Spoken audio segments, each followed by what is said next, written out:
Face à la situation de crispation politique à quelques jours de l'élection présidentielle en Côte d'Ivoire, le secrétariat d'État auprès du ministère de la Femme, de la Famille et de l'Enfant organise des séances de sensibilisation des femmes au processus électoral, à la citoyenneté et à la culture de la paix. Objectif, susciter l'implication des femmes et outiller celles-ci afin de contribuer à la consolidation de la paix et de la cohésion sociale. Au foyer de jeunes de Bouaké Koko, 500 femmes ont été enseignées sur la gestion des conflits, les techniques de médiation, la communication non violente et la préservation de la non-violence afin de les relayer dans les foyers, sur les marchés, auprès des communautés religieuses et des jeunes de la région de Bouaké. La mission que Madame la ministre nous a confiée pour nos mamans, c'est de relayer l'esprit de paix, l'esprit de compréhension, l'esprit de citoyenneté, de vivre ensemble dans les marchés, partout, de maintenir la paix véritable parce que nous vivons ensemble. Un message bien perçu par la population. C'est une très bonne initiative dans la mesure où nous sommes sur un processus électoral. Ce sont les femmes qui sont au cœur de toutes nos affaires quotidiennes que nous menons. Nous voulons être unis. Nous voulons que les choses marchent et qu'on s'entende. Si vraiment les politiciens peuvent nous comprendre, c'est une bonne chose. Jusqu'au 27 octobre prochain, ces séances de sensibilisation se dérouleront dans 10 régions du pays et elles seront au total 5000 femmes qui bénéficieront de ces formations.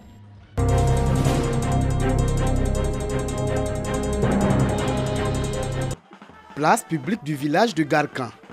Les chefs des villages, les leaders de jeunesse et des femmes de 7 villages du canton Ndranois ensemble pour parler de paix et de cohésion sociale en cette période électorale. Une rencontre qui intervient dans une atmosphère de violence dans des localités du pays. Pour éviter de tels actes aux nombreuses conséquences, les chefs des villages ont engagé les jeunes à la prise de conscience. 3 présidents des jeunes qui sont allés me voir pour dire qu'ils veulent tenir une réunion. Ce qu'ils ont dit nous a fortement marqué pour dire que ce qui se passe ailleurs, il ne faudrait pas que ça se passe ici. Donc nous avons profité pour leur donner des conseils. Les jeunes de 7 villages ont donné l'assurance de travailler pour maintenir un climat favorable à la paix et à la cohésion sociale. Depuis 1930, nos parents sont ici. Ça n'a pas repris entre nous ici. Quand on se bagarre, pas fini, après l'élection, on va faire comment? Donc ça là, on ne veut pas ça ici.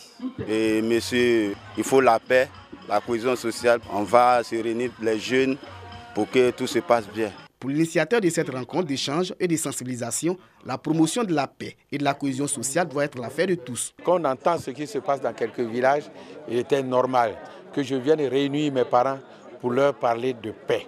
De paix parce qu'aujourd'hui, c'est de ça qu'on a besoin. La paix entre toutes les ethnies. Parce que ici, les villages, vous trouvez toutes les ethnies. Cette rencontre a été l'occasion pour les populations de soulever quelques préoccupations. Extension du réseau électrique, électrification des villages du canton, construction d'un château d'eau, des projets pour le développement des villages du canton Ndranois.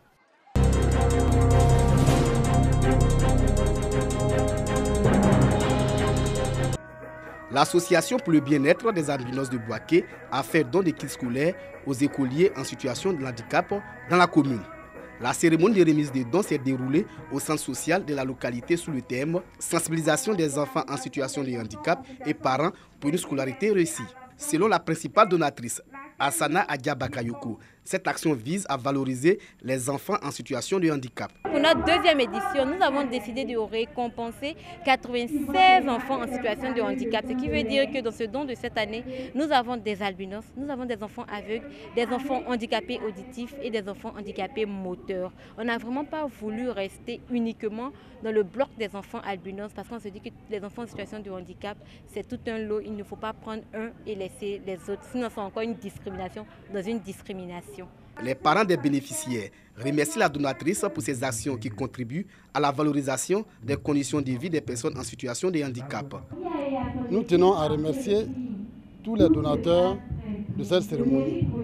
En l'occurrence, la dame qui vient de nous offrir des kits pour remettre à nos enfants. Le directeur régional de la protection sociale de la région de Bouaké salue l'action. Nous allons continuer la sensibilisation afin que ces enfants ne soient plus cachés, mais qu'on les fasse sortir, qu'on leur permette de goûter à cette éducation-là en les inscrivant à l'école. Au total, 580 écoliers ont bénéficié de ces kits scolaires constitués de cartables, de stylos, de cahiers, d'ensemble dessinateurs classiques. Cette cérémonie qui est à sa deuxième édition s'est déroulée dans une ambiance festive.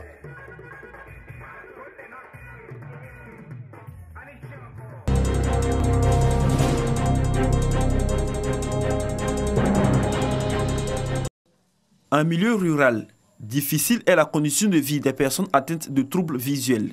Faute de soins pour certains et manque de moyens financiers de s'offrir des lunettes pharmaceutiques.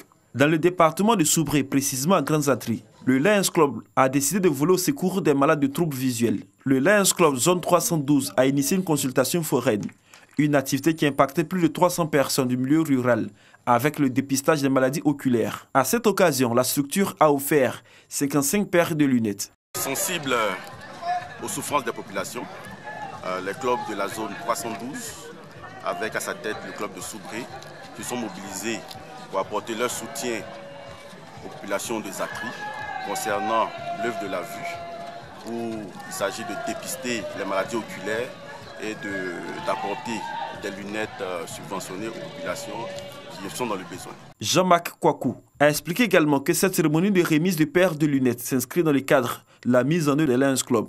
Il s'agit notamment de la lutte contre la faim, le diabète, le paludisme, la protection de l'environnement et la vue. La présidente de la zone 312, Robert Amani, s'est félicitée de la matérialisation de l'engagement pris. Elle a rassuré les populations de l'assistance continue de son organisation dans leur quête permanente du bien-être. La vue est l'une des causes majeures du Lions Club international. Et nous, en tant que responsables des Lions de Côte d'Ivoire, nous suscitons les clubs, nous les encourageons à mener des activités dans ce domaine-là, à l'instar des autres domaines, des autres causes mondiales du Lions Club international. Cette activité de consultation foraine marque le début des activités d'envergure du Lions Club de Soubré. Le Lions Club Zone 312 est composé de San Pedro, de Man, de Gagnoua, de Divo et de Soubré.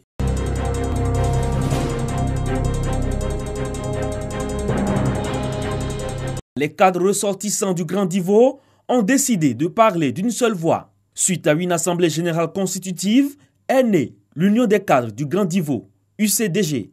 Il s'agira pour cette union de renforcer la fraternité entre les cadres, d'identifier les besoins en termes de développement et rechercher les ressources nécessaires pour la réalisation des projets. Ces cadres du Grand Divo ont tous compris que le développement de leur localité passe par l'implication de tous. Abraham Aguido, l'un des cadres de cette union, a été désigné à la tête de cette organisation.